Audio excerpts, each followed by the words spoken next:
talk about our executive session. I'd like to respond to a letter that was put out to the editor on September 1st, 2011, about crimes on everybody's mind. I was very offended by that letter. It appears that the writer decided that this council does not take public safety as number one issue. As everybody knows, we've had a lot of disagreements up here between this mayor and this council, but the one thing I can say, and I can say it unequivocally, that I believe every member in this council and the administration supports public safety, and that is number one issue. I don't think there's ever been an issue on that. One of the things that's misleading in the article is talks about the wave of crime, armed robberies, and it seems to be on everybody's mind. I spoke with Chief Cole this morning, and major crime in Monroeville is down.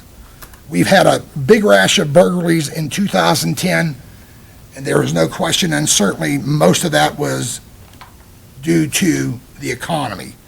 But the good news is, up until this date here in 2011, that has decreased substantially. Also, the writer referred to the shift minimums and felt that we as a council were not doing our due diligence, or our police chief and assistant chief and our administration was not doing their due diligence. Let me make it perfectly clear what shift minimums means. That means on each of the shifts there is an absolute minimum. That does not deter the chief and the assistant chief to increase those numbers. If you remember, we passed a resolution not long ago.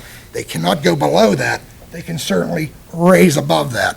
And I would assume, and I have full confidence in Chief Cole and Assistant Chief Pascarella, that they would review, and they do on a regular basis, the goings-on in Monroeville, if you will, with crime activity, not just crime, traffic, public safety, period. And I assure you, we've had many officers on all the shifts, not just the minimum. They move that personnel as well. In my opinion, this is fear-mongering. As a matter of fact, when Kyle from the Times Express even pushed it further on where the writer got his information, he was not able to address the issue, was not able to come up with the names.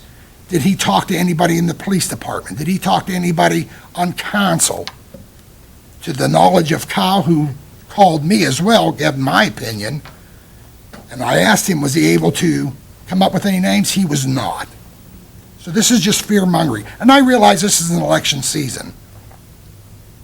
But I just don't appreciate misinformation going out there, especially when it talks about public safety.